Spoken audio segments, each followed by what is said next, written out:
Ahoy, and welcome to Windrose, a pirate survival adventure that's been turning heads since its demo dropped on Steam. If you've ever wanted a game that mashes together Soulslike combat, open-world survival crafting, and full-on naval warfare, this might just be your next obsession. It is definitely mine. Alright, let's break it all down. At its core, Windrose is a survival crafting game set in an alternative age of piracy. You play as a captain who dares to challenge the legendary Blackbeard himself. What starts as a straightforward revenge story quickly spirals into a conflict between empires, pirate factions, and some supernatural forces.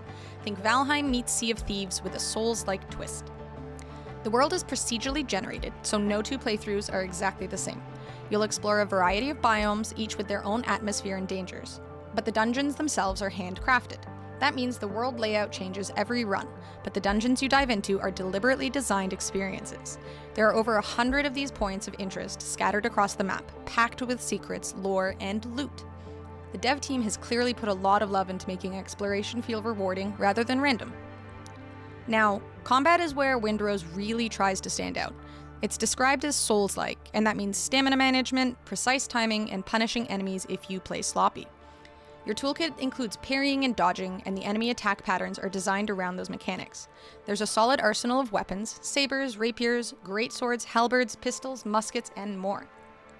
You can chain different strikes together, mix melee and ranged in the same fight, and swap loadouts to suit your approach. Combat is built around expression. Do you want to play an aggressive duelist with a rapier, a heavy hitter with a greatsword, or a gunslinger keeping enemies at range? It's your choice. On top of that, there's a talent system that shapes your build further. Armor sets offer unique bonuses, and food and potions give you temporary buffs heading into tough encounters.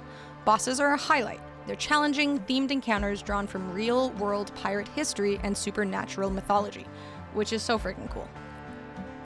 This game also has some amazing naval combat, which is the other half of the game. It's genuinely incredible.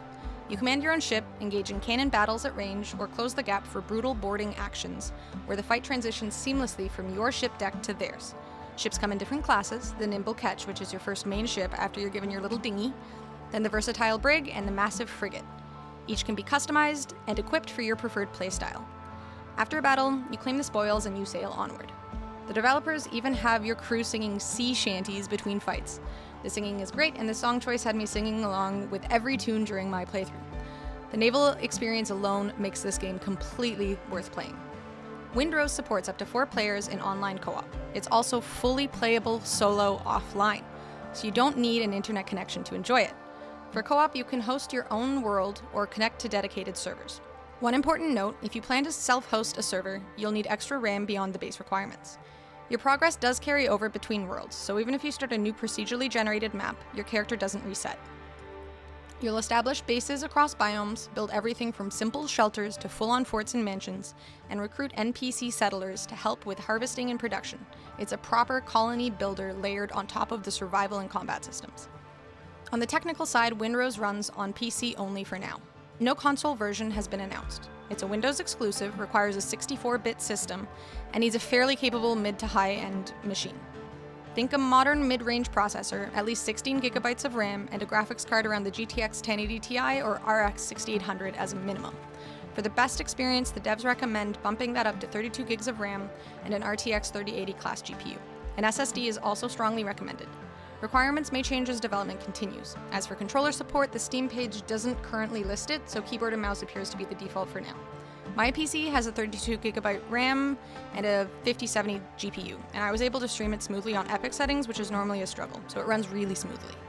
If you're trying to figure out if Windrose is for you, think of it as sitting in a space between Valheim, Sea of Thieves, and Dark Souls. Fans of Conan Exiles or Rust who want more structured combat will probably also feel at home. The naval side will appeal to players who loved Skull and Bones but wanted more depth on land. And the Souls-like combat draws clear inspiration from games like Mortal Shell or even early Elden Ring style encounters. Windrose is still coming soon on Steam, but there's a free demo available right now. And if you play it before early access launches, you'll unlock an exclusive Spyglass cosmetic to carry into the full game. It's worth downloading if any of this sounds interesting to you. That's the full breakdown on Windrose. Wishlist it on Steam, grab the demo, and let me know in the comments if you're sailing on launch day. Thank you for watching, be sure to like and subscribe, and I'll see you out on the seas.